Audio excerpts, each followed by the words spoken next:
ಈ ವಿಡಿಯೋ ನೋಡ್ತಾ ಇರೋ ಯಾರಿಗಾದ್ರೂ ಈ ಗಿಡಕ್ಕೆ ಆಗಿರೋ ಪ್ರಾಬ್ಲಮ್ಸ್ ಏನಿದೆ ಅನ್ನೋದು ಗೊತ್ತಿದ್ರೆ, ಹಾಗೇನೆ ಈ ಗಿಡನ ರಿಕವರಿ ಮಾಡ್ಕೋಬೇಕು ಅಂತ ಅಂದರೆ ಏನು ಟ್ರೀಟ್ಮೆಂಟ್ ಮಾಡಬೇಕು ಅನ್ನೋ ಮಾಹಿತಿ ಗೊತ್ತಿದ್ರೆ ತಿಳಿಸ್ಕೊಡಿ.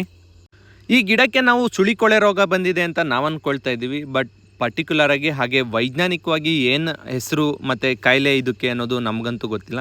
ನೋಡೋಕ್ಕೆ ಗರಿಗಳೆಲ್ಲ ಗ್ರೀನಿಶ್ ಆಗಿದೆ ಮತ್ತು ಹೆಲ್ದಿಯಾಗಿಯೂ ಇದೆ ಅನ್ನೋ ಥರ ಕಾಣಿಸ್ತಿದೆ, ಬಟ್ ಅದ್ರದ್ದು ಗಿಣ್ಣಲ್ಲಿ ಈ ಥರ ಊದ್ಕೊಂಡಿರುತ್ತೆ. ಹಾಗೆ ಇದು ಊದ್ಕೊಂಡಿದೆಯಲ್ಲ ಅಂದ್ಬಿಟ್ಟು ನಾನು ಕುಡ್ಲಲ್ಲಿ ಒಂದು ಏಟು ಹಾಕ್ದಾಗ ಇದರಿಂದ ನೀರು ಕೂಡ ಹೊರಗಡೆ ಬರ್ತಾಯಿದೆ. ಅದು ಕೆಟ್ಟ ಸ್ಮೆಲ್ಲಿದೆ ಬರೋವಂತಹ ನೀರು. ಹಾಗೆ ಇದಕ್ಕೆ ಏನು ರೀಸನ್ನು ಅನ್ನೋದೂ ಕೂಡ ನನಗೆ ಇನ್ನೂ ಗೊತ್ತಾಗಿಲ್ಲ. ಮತ್ತು ಈ ಥರ ಆಗಿರೋ ಗಿಡಗಳಿಗೆ ಏನು ಟ್ರೀಟ್ಮೆಂಟ್ ಮಾಡೋದು ಅನ್ನೋದೂ ಕೂಡ ಸರಿಯಾಗಿ ನಮಗೆ ಗೊತ್ತಿಲ್ಲ. ನೋಡೋಣ ಸುಳಿನಲ್ಲಿ ಏನಾಗಿದೆ ಅಂತ ಕಿತ್ತು ನೋಡಿದಾಗ ಯಾವುದೇ ರೀತಿಯ ಸಣ್ಣ ಹುಳಗಳೇನು ಕಾಣಿಸ್ಲಿಲ್ಲ. ಹಾಗಾಗಿ ಯಾವುದಕ್ಕೂ ಸ್ವಲ್ಪ ಜಮೀನಿಂದ ಹೊರಗೆ ಹಾಕೋಣ ಅಂದ್ಬಿಟ್ಟು ತೆಗ್ದುಬಿಟ್ಟು ಆ ಕಡೆ ಎಸ್ತೆ.